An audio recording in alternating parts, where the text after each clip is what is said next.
حضور نے فرمایا آؤ میں تمہیں پچھلے زمانے کے ایک ایماندار نوخیز ولی اللہ کی بات سناؤں. پچھلے زمانے حضور نے فرمایا پچھلے زمانے میں ایک بادشاہ جادو کے زور پہ حکومت کرتا تھا. جب وہ ایک جادوگر اس نے رکھا ہوا تھا تو جادوگر اس کو جادو بتاتا, وہ جادو کے زور پر حکومت کرتا. جادوگر بوڑھا ہو گیا تو کہنے لگا بادشاہ کوئی نوجوان میرے پاس بھیج دے, اب میں بوڑھا ہو گیا ہوں, میرا پتہ کوئی نہیں کب مر جاؤں. ایک نوجوان کی ڈیوٹی لگائی, بڑا زیرک سمجھدار, اپنے رعایا میں سے چن کے جو ذہین فطرت مزاج بچہ تھا وہ اس نے لگایا. اللہ کے محبوب علیہ الصلوۃ والسلام فرماتے ہیں بچہ جادو سیکھنے لگا, وقت گزرنے لگا. بچہ جب جادو سیکھنے جاتا تو رستے میں ایک راہب بھی تھا جو انجیل جانتا تھا, وہ اللہ اللہ سکھاتا, لوگوں کو حضرت عیسیٰ علیہ السلام کی تعلیمات سے آگاہ کرتا. اس نے دیکھا کہ یہاں بھی لوگ اکٹھے ہیں تو وہ بچہ اس راہب کے پاس بھی اٹھنے بیٹھنے لگا. اب جب اس کے ساتھ اس کی گفتگو بڑھنے لگی تو اس کو باتوں میں لذت آنے لگی. اس نے راہب نے پوچھا کہ تو کون ہے اور کس طرح سے آیا ہے, کیا تیرا معاملہ ہے؟ اس نے کہا جی میں جادو سیکھنے جاتا ہوں, آپ کی باتیں مجھے بڑی اچھی لگتی ہیں. اس نے کہا دین سیکھ, جادو سیکھنے والے کافر ہو جاتے ہیں, قرآن و حدیث سیکھنے والوں کو اللہ کامل ایمان عطا فرماتا ہے. فرمایا یہ سیکھ. بچہ بیٹھنے لگا, اس کے پاس آنے لگا, باتیں دل میں گھر کرنے لگی. ایک وقت آیا کہ مسلمان ہو گیا. اور مسلمان کیسے ہوا؟ بچہ کہتا ہے میں تجربہ کر کے ہوا. اب میں تھوڑا سا وقت جادوگر کے پاس بھی جاتا اور باقی سارا وقت وہاں بیٹھتا. میں ایک دن جا رہا تھا تو رستے میں اژدہا تھا, بہت بڑا سانپ تھا, رستہ روک کے کھڑا تھا. یہ حضور نے بیان کی حدیث. نبی پاک صلی اللہ علیہ وسلم فرماتے ہیں بچہ کہتا ہے کہ رستے کے اندر سانپ ہے, رستے بند ہے, لوگ چھتوں درختوں پہ چڑھے, ہراش ہے. کہتے چھوٹا سا روڑا میں نے اٹھایا تو میں نے کہا اللہ اگر جادوگر سچا ہے تو اسے مار دے. چھوٹا سا روڑا میں نے پھینکا, اژدہا کوئی نہ مرا. پھر چھوٹا روڑا اٹھایا, میں نے کہا اللہ اگر وہ عالم سچا ہے تو اسے مار دے.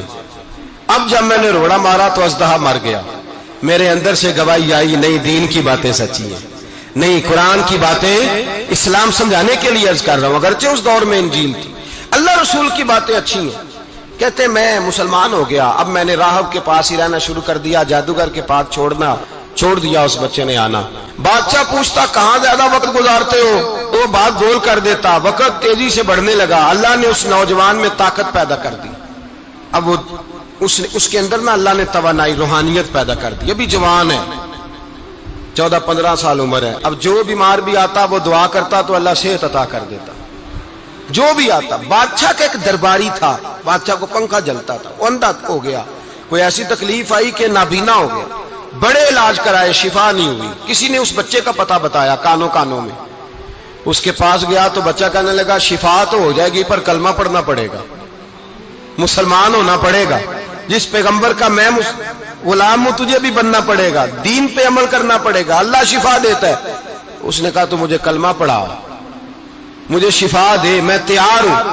اس نے کہا شفا تو اللہ دیتا ہے.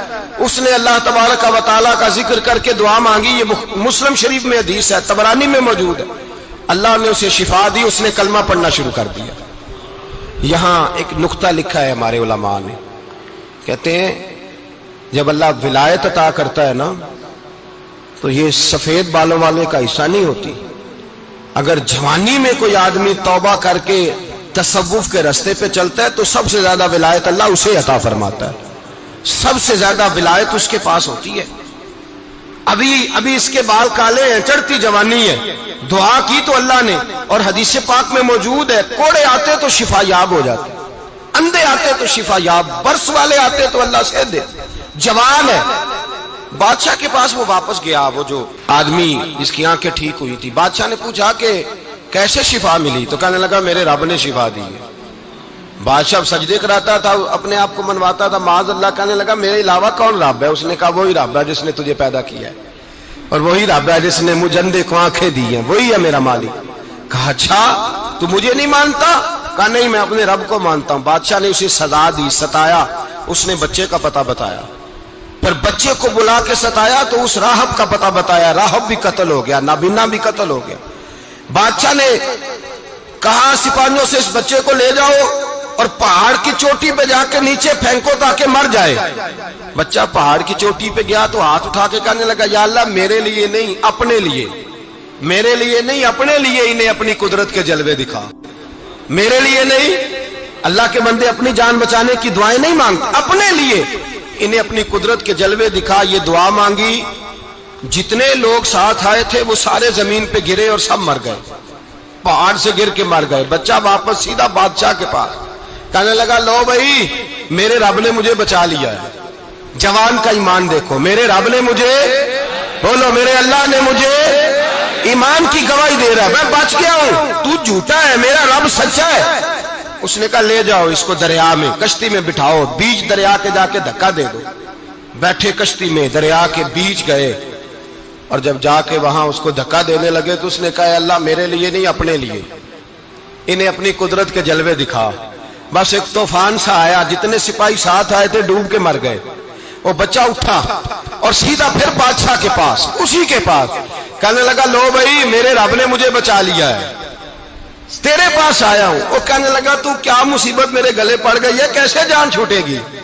تو بچہ کہنے لگا, اگر تو مجھے باندھے درخت کے ساتھ اور سارے ملک کو بلائے, لوگوں کو اکٹھا کرے, پھر تو مجھے تیر مارنا, میں تجھے بتاؤں گا کیسے مارنا ہے, میں مر جاؤں گا. اللہ کا بندہ نوجوان, ایمان دیکھو, مرنے کے طریقے بتا رہا ہے, میں تجھے بتاؤں گا میں کیسے مروں گا. یہ بات کہی, بادشاہ نے سارا مجمع جمع کیا, ملک سارا باہر آ گیا, درخت کے ساتھ باندھ دیا. کہنے لگا, بھائی لوگوں یہ مجھے مارنا چاہتا تھا, مار نہیں سکا, اب میں اسے بتانے لگا ہوں کہ میں کیسے مروں گا. اسے کہو جب تیر مارے تو ساتھ میرے رب کا نام بھی لے, میں اپنے رب کے نام پہ جان دوں گا, ایمان کی پختگی میں اللہ کے نام پر جان دوں گا. اسے کہو رب کے نام پہ مارے, مر جاؤں گا. بادشاہ نے اللہ کہہ کے تیر مارا, پیشانی میں لگا, بچے کی روح پرواز کر گئی. جتنا مجمع کھڑا تھا سارا کلمہ پڑھ کے مسلمان ہو گیا, سارے مسلمان ہو گئے سارے. میرے رسول پاک سید عالم صلی اللہ علیہ وسلم نے نوجوانوں کو بتایا, جب تمہارے اندر ایمان کی قوت آئے گی تو اللہ تمہاری مدد کرے. فرمایا وہ نوخیز ولی تھا, ابھی اس کی پیشانی پر جوانی کے آثار تھے, لیکن اس نے اللہ کو راضی کیا, رب کریم کو راضی. ولایت کا مطلب بڑھاپا نہیں, ولایت کا مطلب وہ نہیں کہ جب بڑا لمبا وقت گزر جائے تو پھر آدمی آئے کہ نہیں اب کیا کرنا ہے, اب مسجد ہی ہے, اب تو اس کے علاوہ گزارا ہی کوئی نہیں. تو اس وقت کا آنا اللہ کی بارگاہ میں قبول تو ہے, لیکن شاباشی اسی کو ملتی ہے جو جوانی کا وقت آئے.